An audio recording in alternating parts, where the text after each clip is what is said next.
Alors, d'habitude, quand je reprends, donc on reprend normalement, mais là, j'ai eu 3 demandes, donc je suis obligé d'y céder. 3 demandes de ceux qui étaient là ce matin et dont un ne peut pas l'avaler. Est-ce que vous pourriez nous redire la définition que vous avez trouvée du mot bioéconomie? Donc, je vais vous le redire, pour ceux qui n'étaient pas là ce matin, qui l'entendent cet après-midi. Donc, j'avais dit ce matin qu'en cherchant dans le dictionnaire, on ne trouve pas ce mot-là, mais que si on va sur Internet, on trouve, et je cite, théorie qui utilise le principe de l'entropie, deuxième principe de thermodynamique, et qui prend en compte la finitude de la régénération. Voilà. On m'a demandé de le redire, je le redis, comme ça pour que tout le monde comprenne bien, si vous aviez oublié ce matin la définition. Alors cet après-midi, je demande à nouveau à tous ceux qui vont intervenir de respecter le temps de parole qui leur a été imparti, et je demande à Marco Mazzano de Marinis et à Dirk Carrez de bien vouloir venir me rejoindre.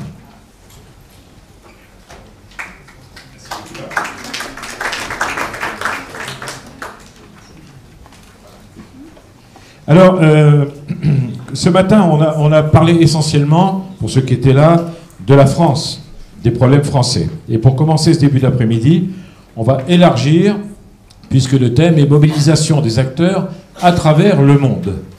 Je rappelle l'absence de Harry Bohms, qui a été dit ce matin par Patrick Ferrer, qui malheureusement est retenu aux USA. Et donc, nos 2 intervenants sont là. Le premier est Marco Marzano de Marinis, secrétaire général de l'Organisation mondiale des agriculteurs. Si vous voulez bien aller au pupitre.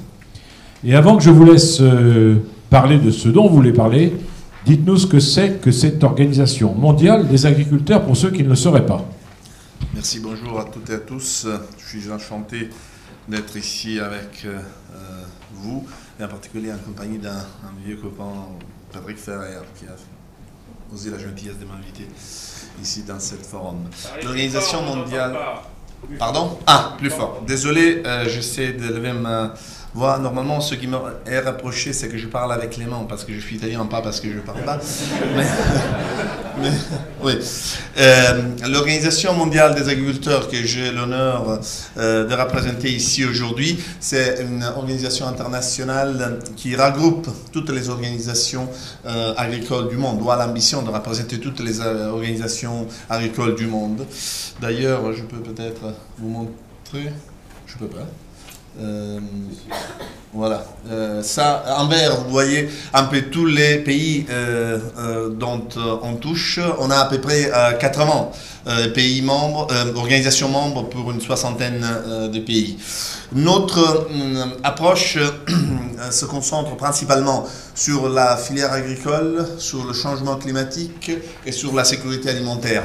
C'est clair que ces 3 piliers sont assez larges pour inclure toute une série d'autres éléments comme l'innovation, comme l'accès au marché, comme la volatilité des prix, comme toute une série d'aspects qui concernent les agriculteurs beaucoup. En fait, ça sont un peu toutes les principaux champs d'action que l'OMA développe chaque jour. C'est clair qu'on n'est pas une agence de coopération au développement. Pour cela, il y a des agences qui sont beaucoup plus qualifiées que nous, les agro-agences ou bien les organisations internationales comme la FAO ou le Programme alimentaire mondial. En bref, donc maintenant, c'est à vous de nous dire comment est-ce que dans le monde, est-ce qu'on réagit de la même façon, les agriculteurs, face à la bioéconomie? C'est partout dans le monde la même chose ou pas? À vous de nous expliquer. Oui. Disons qu'en fait, les agriculteurs du monde ont un trait commun.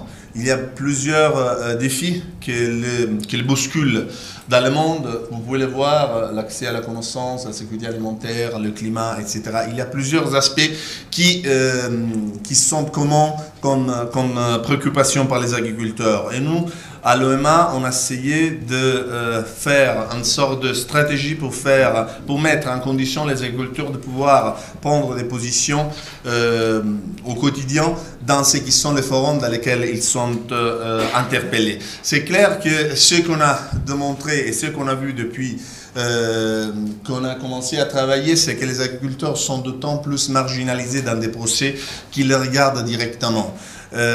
J'ai malheureusement la pratique de voir, en fait, principalement dans les procès internationaux au niveau des Nations Unies, qu'en fait la voix des agriculteurs est considérée, mais d'une manière très marginale.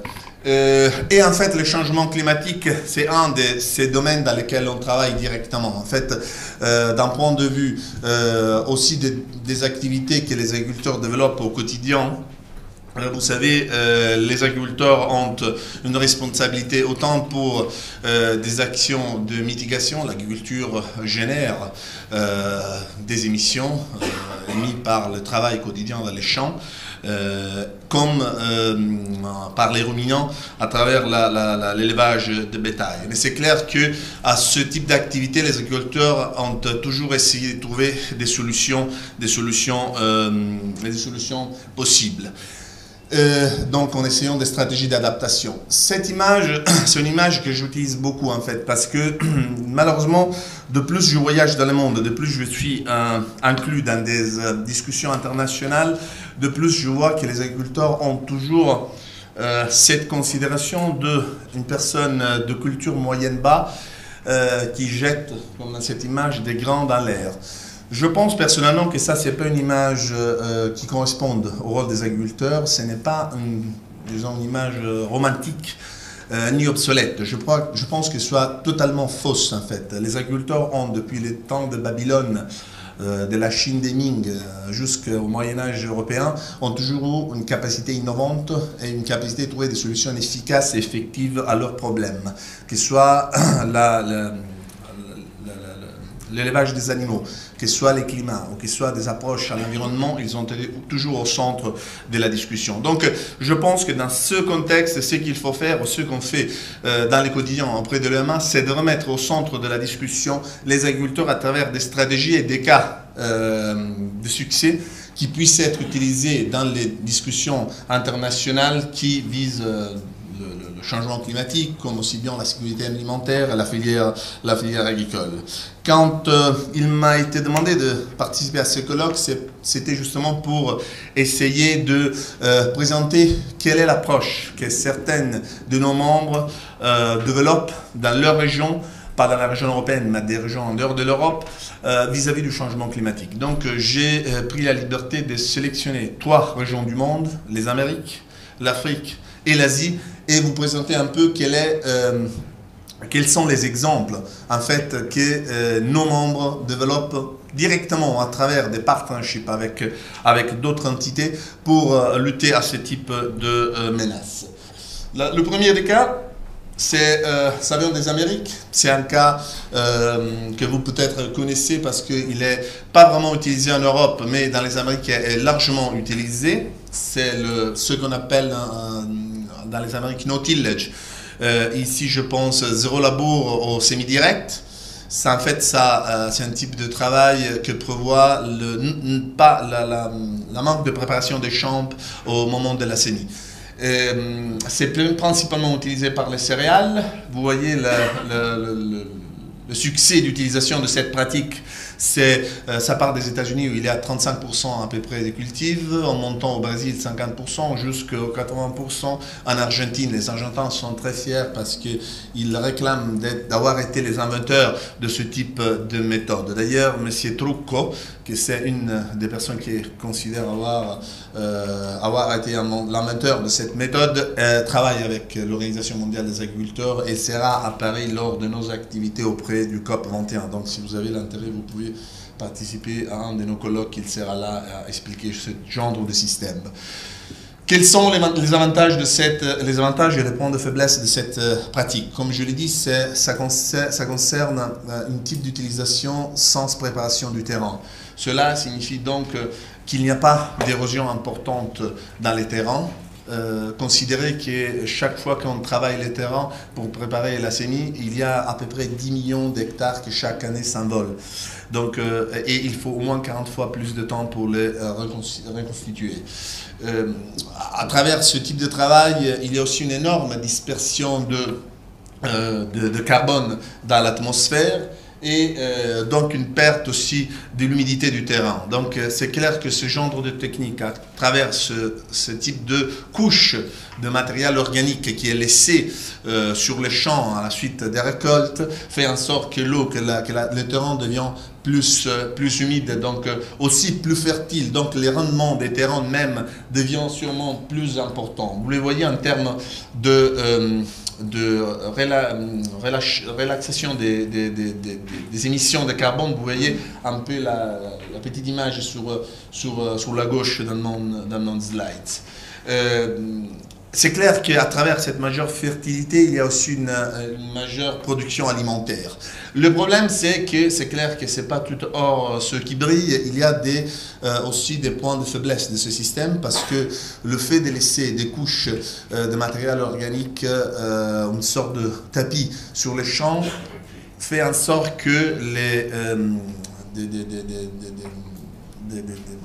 des pestes,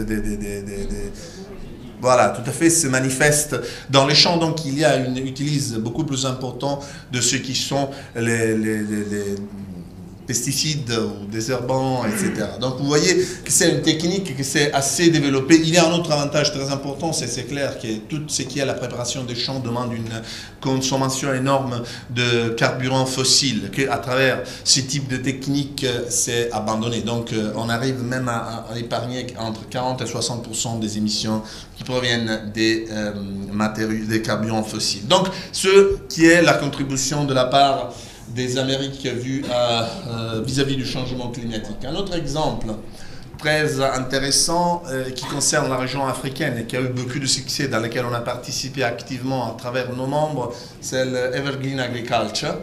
Je vais vous rassurer, Evergreen, ça n'a rien à voir avec le greening de la politique agricole commune qui bouscule beaucoup les agriculteurs en Europe. Evergreen, c'est un projet très intéressant qui vise à l'implantation d'arbres d'acacia dans les terrains.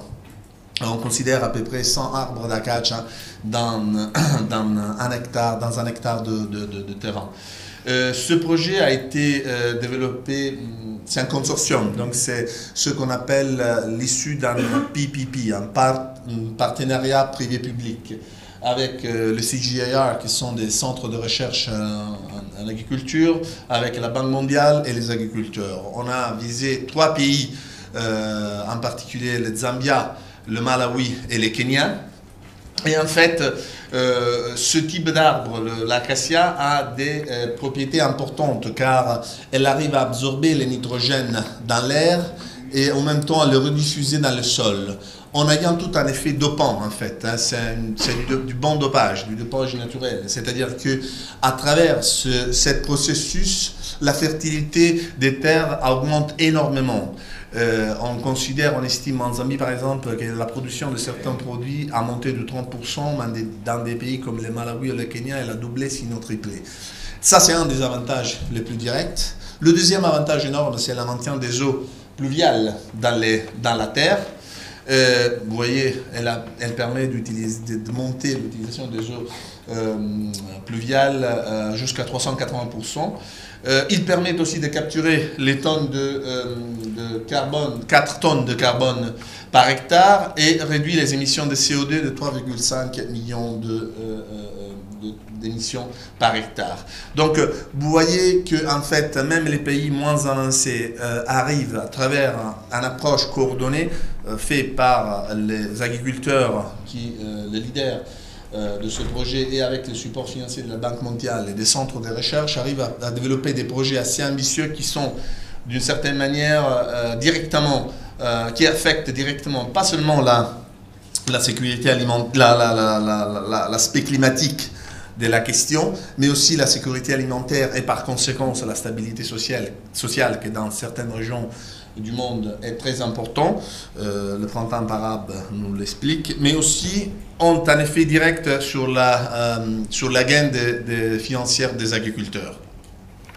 Le dernier cas que je vous propose, c'est un cas asiatique des Philippines. C'est un système d'irrigation à drainage qui a été développé par les agriculteurs philippines avec le Centre international de recherche du riz. Vous savez, le riz est une menace. La cultivation de riz a deux problématiques évidentes. D'abord, c'est l'émission de gaz serre. On estime qu'elle soit responsable de 10 à 16% de l'émission de gaz serre. Et de l'autre côté, l'émission massive, l'utilisation massive d'eau. Parce que pour faire pousser les riz, il faut inonder le champ. Ce genre de système a en fait inverti un peu ce qui est la technique. D'abord, il y a un système de drainage et filtrage d'eau. Donc, en fait, on utilise l'eau seulement quand elle est vraiment nécessaire et pour des périodes très restantes. Celui qui fait une consommation très réduite d'eau. On estime un quart moins de ce qui est normalement demandé. En plus, en ayant beaucoup d'eau dans les cultivations de riz, il y a une prolifération de micro-organismes qui, comme les ruminants, développent du méthane. Donc, à travers ce système, on a pu réduire de 60 ou 90% les émissions de méthane dans les champs de riz.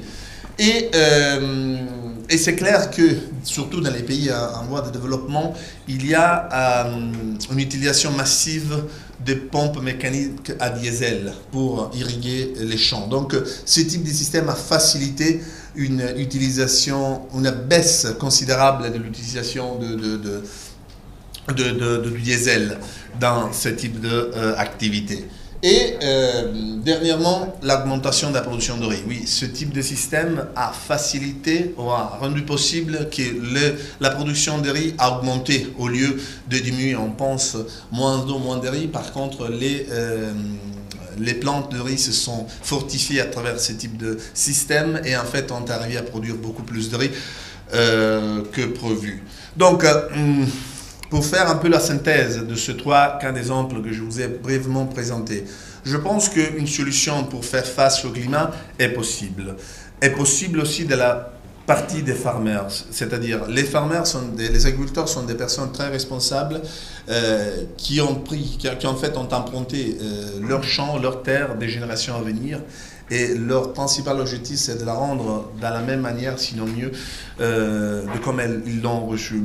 C'est clair que pour développer des stratégies efficaces, il ne faut pas marginaliser les agriculteurs, comme on a fait dans plusieurs colloques ou actions multilatérales, mais il faut les inclure. D'ailleurs, nous, à l'EMA, dans toutes nos activités, un peu comme vous faites ici à la SAF, ou comme parfois se développe dans plusieurs activités en France, on essaie de faire le maximum pour inclure tous ceux qui sont les partenaires qui ont une importance critique, donc gouvernement, secteur privé, organisations internationales. Parce qu'on croit fortement que dans un dialogue multilatéral, ce qu'on appelle en termes techniques au niveau international le multi-stakeholder dialogue, soit la seule manière pour présenter des solutions et pour trouver des solutions qui puissent en fait lutter contre la dégradation du climat. Et donc cela c'est pour dire que ces trois exemples, c'est simplement le sommet d'un iceberg énorme qui flotte dans le monde et qui sont des cas efficaces et utiles et directement nécessaires pour résoudre les problèmes du climat et qui sont portés en avant par des agriculteurs. Avant de conclure, je pense qu'il faut aussi dépenser un mot, au moins notre position vis-à-vis du COP21, parce que nous, les agriculteurs du monde, en particulier l'OMA, qui représente les agriculteurs du monde dans le processus, dans les dialogues politiques du COP21, on croit beaucoup que le dialogue du COP21 doit inclure l'agriculture d'une manière efficace dans l'accord final qu'on espère soit adopté le 11 décembre prochain. Donc on croit des potentielles suggestions qu'on s'est données à travers nos groupes d'études à l'EMA, c'est d'abord d'attendre un accord politique qui est l'agriculture dans ces textes, appuyer le plus que possible le Climate Smart Agriculture, que c'est un autre projet très ambitieux dont l'EMA s'est fait partie avec le gouvernement des États-Unis, le gouvernement des Pays-Bas, le secrétaire général des Nations Unies et les centres de recherche agricole, les CGR, et qui vise directement à la résolution de la sécurité alimentaire et aussi du climat vis-à-vis de l'adaptation et mitigation au climat, comme aussi de l'augmentation des gains de la part des agriculteurs. Un troisième point, qui se discute dernièrement et qu'on a eu l'occasion aussi de le discuter avec le gouvernement français et il y a une semaine avec le ministre des Affaires étrangères, M. Fabius et Mme Royal et la secrétaire générale de la conférence des Nations Unies sur le climat, c'est le cadre financier. Mettre à disposition des fonds pour les agriculteurs, surtout dans les pays en développement, ou bien faire en sorte qu'il y ait des incentives à trouver des cas d'études, des best practices qui puissent faciliter ou incentiver l'adoption de pratiques visant à limiter les émissions. Faciliter les transferts de technologies, la technologie, l'innovation, ça ne concerne pas seulement uniquement les OGM, mais c'est un énorme océan. Ça concerne aussi les OGM, mais c'est un énorme océan. Et l'innovation doit être partie aussi de l'agriculteur. Les agriculteurs le font déjà depuis longtemps à innover. Et l'innovation dans le champ du changement du climat est très importante. Donc il faut qu'il y ait un partage des connaissances entre tous les parties actives dans ce dialogue. Et la dernière des suggestions qu'on a présentées, c'est qu'il y ait un débat, un dialogue entre tous les acteurs. Donc, mais qu'il soit un dialogue pas de leader à écouteur, mais qu'il soit un dialogue qui pose les bases d'un dialogue franc, donc où tous les acteurs concernés soient traités sur la même manière, de la même manière, sur la même base, et qu'il puisse y avoir un dialogue horizontal et franche. Ça, en fait, sont notre ambition et notre espoir pour le COP 21, et on espère que les agriculteurs du monde, à travers l'EMA et à travers leurs stratégies qui au quotidien sont adoptées par les organisations nationales ou par les agriculteurs eux-mêmes, puissent aider à la limitation de la dégradation du climat. Merci.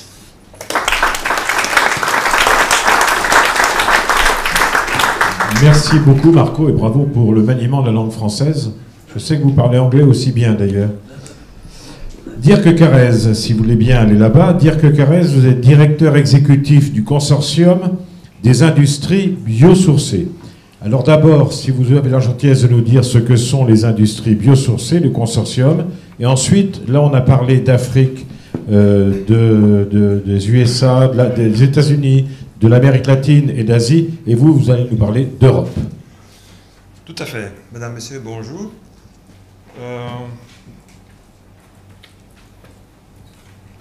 Bon. Ah, voilà.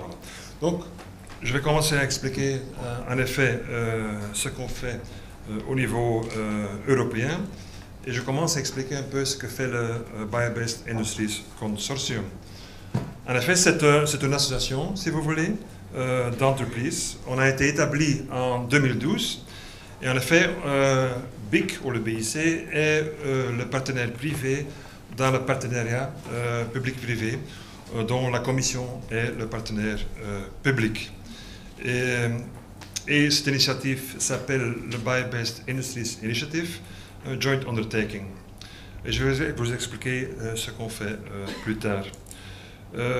Quelles sont les tâches, en effet, quelle est la mission de BIC, de notre consortium?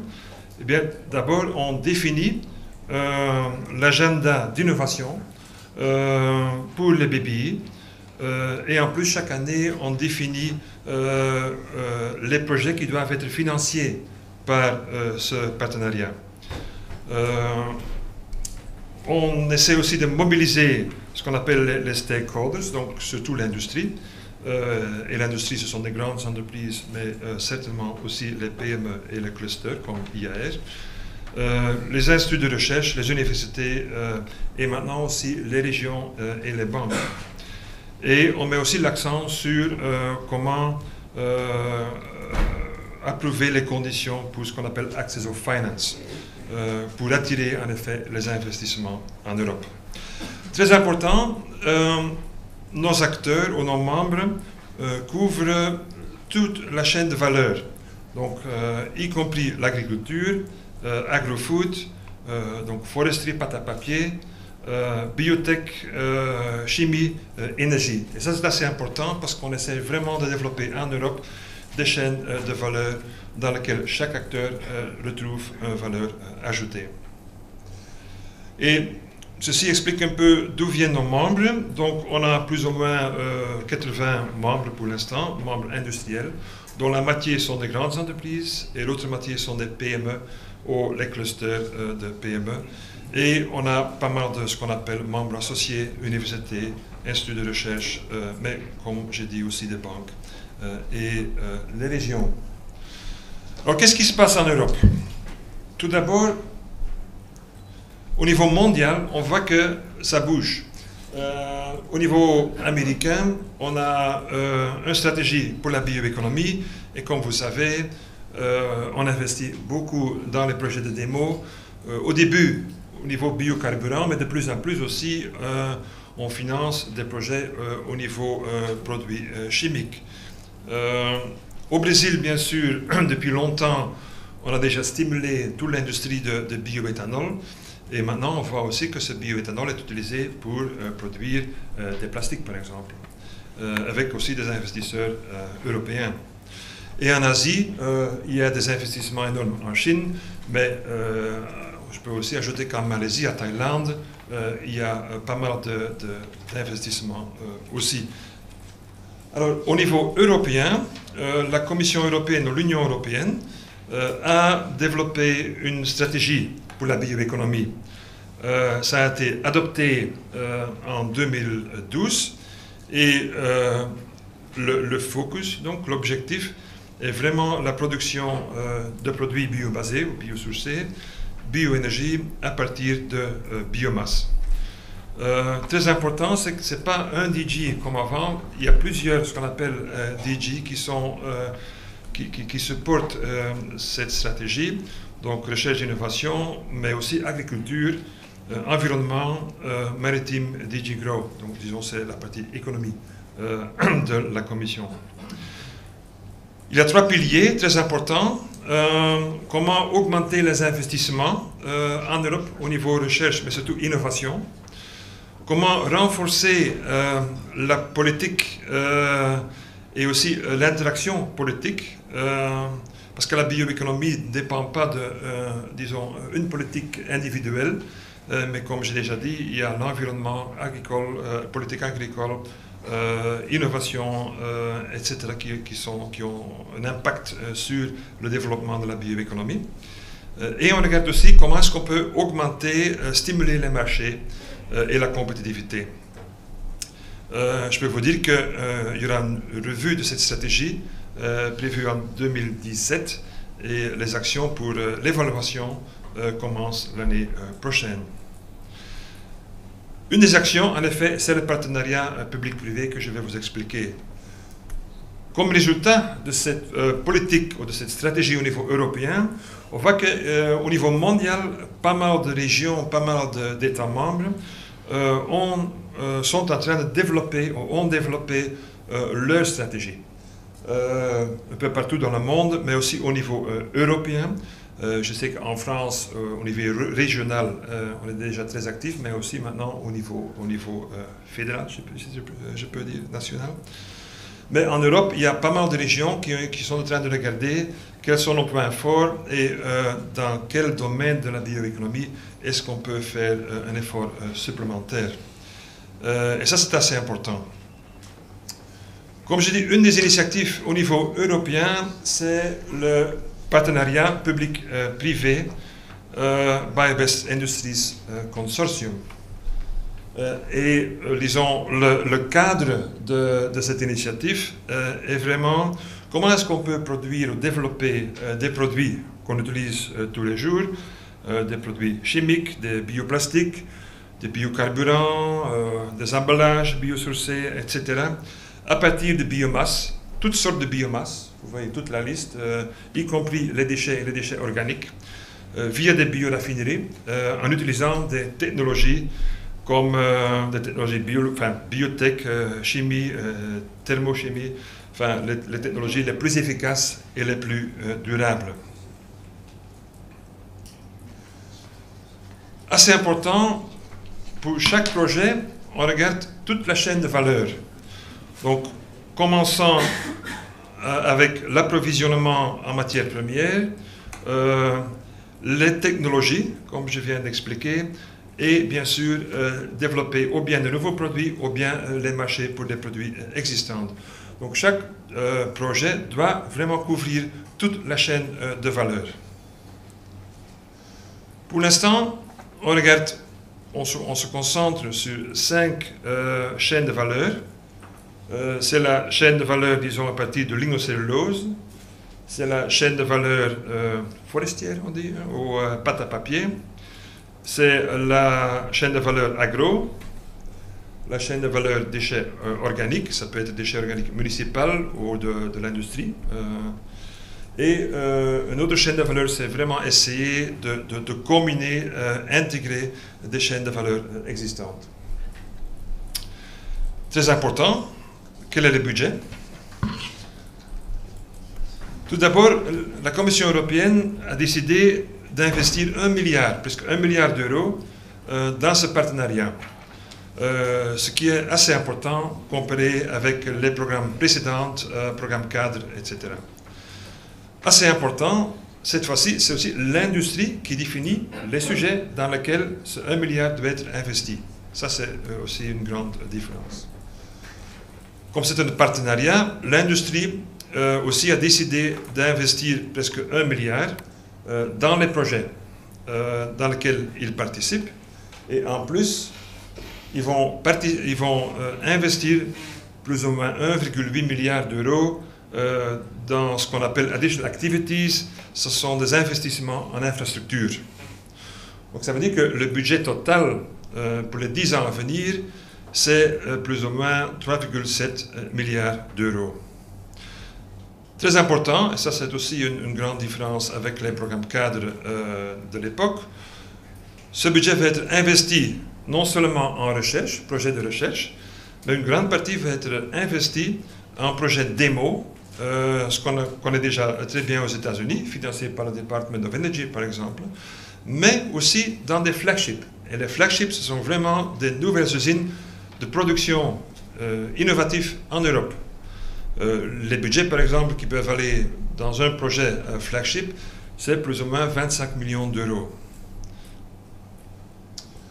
Pour illustrer, les résultats, par exemple, du premier call, qui était en effet un petit budget, qui avait un petit budget parce que c'était un essai, mais la Commission a investi plus ou moins 5 millions d'euros là-dedans. Et les industries, dans les différents projets, ont investi 70 millions d'euros d'investissement. Donc ça veut dire que le somme total, c'est plus ou moins 120 millions d'euros. Dans 7 projets de recherche, mais de nouveau, en regardant toute la chaîne de valeur, donc pas des projets de recherche un peu isolés, 2 projets de démonstration, et un projet flagship, donc une nouvelle usine. Le call 2015, il y avait 2 parties. Il y a la partie flagship avec 100 millions d'euros, a été clôturée. En principe, 3 ou 4 projets de flagship avec chaque fois 25 millions d'euros de subsides vont être financés. Et le call, ce qui se concentre sur les projets de recherche et les projets démo, va se clôturer, je pense, dans 2 semaines. Très important aussi, les membres du consortium, quand on a fait une enquête de ce qu'ils veulent investir, entre 2014-2017, ils sont en train d'investir plus que 1,5 milliard d'euros en infrastructure en Europe. Donc, dire que la bioéconomie, c'est quelque chose de nouveau, ou doit encore être formé en Europe, c'est pas vrai. On a vraiment déjà des industries qui investissent en Europe, et de plus en plus. Et donc, juste pour terminer, quel est l'objectif et quels sont les bénéfices, disons, pour l'Europe de ce projet? Et bien sûr, essayer de mobiliser ou d'utiliser au maximum tout ce qui est biomasse, y compris déchets, y compris les résidus d'agriculture, par exemple, ou résidus agricoles. En effet, comme on a aussi entendu, essayer de diversifier les revenus des agriculteurs, ça c'est assez important. créer des jobs, créer de l'emploi, bien sûr, dans les nouvelles usines, les nouveaux flagships et les démos. Et bien sûr, essayer de remplacer une partie des produits chimiques ou matériaux, disons, conventionnels par des produits biosourcés. Et la même chose pour les biocarburants.